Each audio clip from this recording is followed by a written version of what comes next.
So I want to share a story with you. When I was in high school, we had a middle school attached to our high school.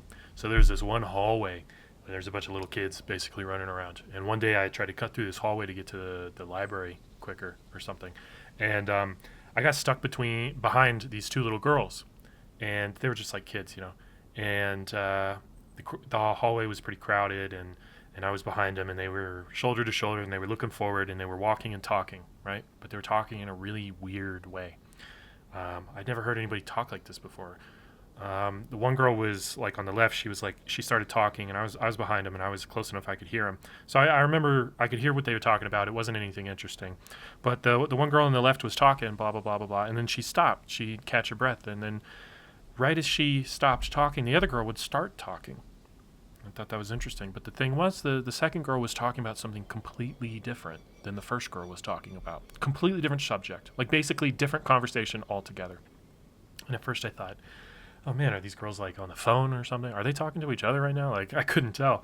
But it kept happening. And as soon as the second girl ran out of breath, the first girl would start up again and she'd be back on her conversation. And then she'd run out of breath and the second girl would start up again and she'd be on her conversation. They were having two different conversations with each other. And it was the weirdest thing I'd ever seen in my entire life. And they went back and forth like 5 or 6 times. They just kept going.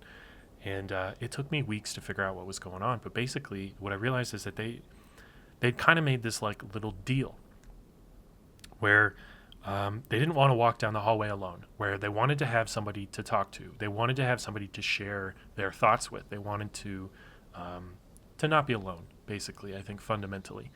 But also, they didn't care about each other. It's pretty clear, right?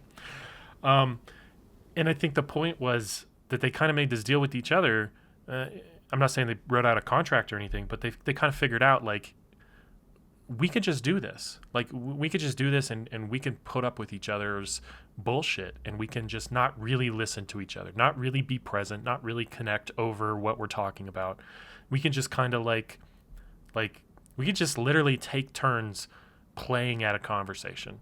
It's a very one-sided, very selfish kind of thing. Well, anyway, point is, I think there's a real difference between masculine culture and feminine culture.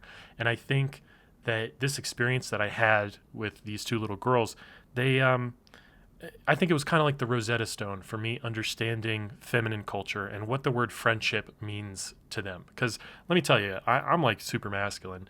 And I have never had a conversation like that with my buddies in my entire life. And I've never seen my buddies or other guys have a conversation like that in my entire life.